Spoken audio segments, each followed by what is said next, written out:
a todas e todos, eu espero que vocês estejam bem.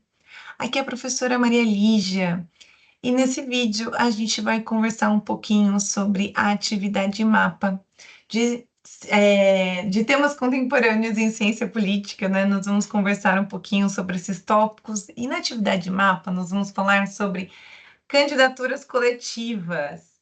Então, qual é a ideia dessa atividade de mapa? A gente usar um pouco, né, os nossos conhecimentos da aula para um tema muito contemporâneo. E aqui eu trago para vocês, né, uma referência que é um artigo Mais Diversidade na Política Brasileira, publicado pela revista da FAPESP. Então, vocês vão ler este texto. Não pretendo aqui ler ele inteirinho com vocês, mas chamar atenção para alguns elementos, né? Então, a gente começa aqui, olha só, com uma definição. Definidos como um conjunto de pessoas que assumem uma única cadeira em câmaras de vereadores, assembleias legislativas ou no Congresso Nacional, os mandatos coletivos emergem como estratégia para ampliar a presença de grupos subrepresentados na política brasileira, como mulheres e pessoas negras.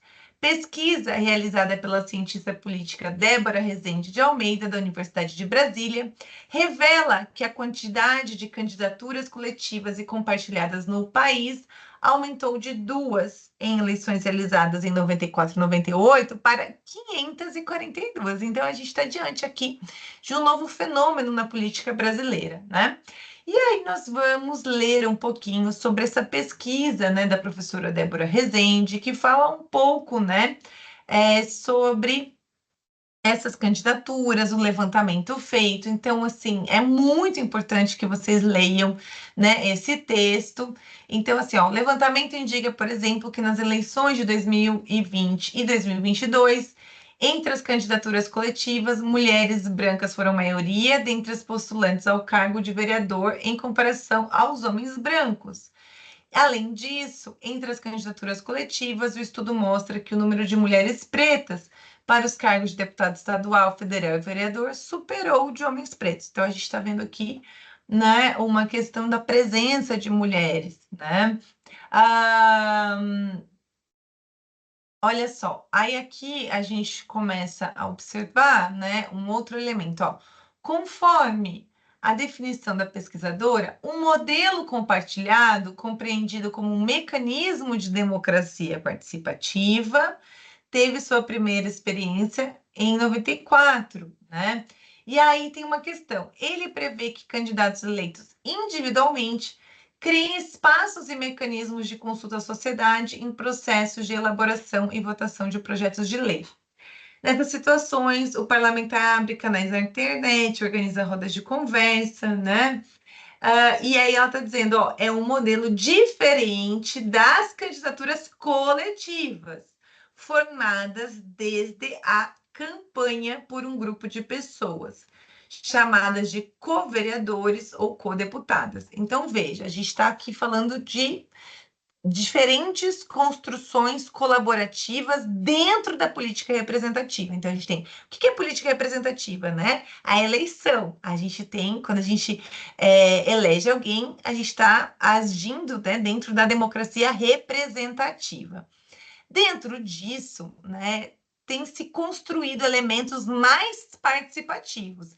E aí, aqui no texto, a gente vê 2 elementos: as candidaturas coletivas e a gente vê outros processos após a eleição em que se instaura esse debate mais coletivo, né, após a eleição. Então, assim, leiam com cuidado, tá? E qual é a pergunta? A pergunta é: imagine-se como participante da plenária de um partido político que está avaliando a possibilidade de lançar uma candidatura coletiva nas próximas eleições. Durante o debate interno, você deverá se posicionar apresentando um argumento a favor à candidatura coletiva e um argumento contrário. O que a candidatura coletiva traz de interessante e o que a candidatura coletiva pode trazer de dificuldade ali para o partido. Você está dentro de um partido e vocês estão pensando se vocês vão lançar essa candidatura ou não. Cada argumento deve ser desenvolvido em forma de parágrafo. Então, você coloca, né, um parágrafo a favor, um parágrafo contra. Claro que para elaborar isso, o que vocês vão ter que mobilizar? Quando eu vou falar a favor, quanto isso pode ser interessante em termos de valores democráticos, enquanto de melhora para a democracia, enquanto de justiça, equidade, e quando eu vou elaborar o contra também. Então, para responder essa pergunta, eu preciso ter, né, assim, dentro do meu entendimento mais consolidado, o que eu entendo como democracia, quais são valores democráticos, e então responder a pergunta, tá bem? Leiam, aqui a gente tem a referência completa, leiam a referência completa, né? Leiam textos que falem sobre o assunto, que falam um pouco sobre os prós e contras, e aí elaborem, né, o argumento de vocês, tá bem? Bons estudos!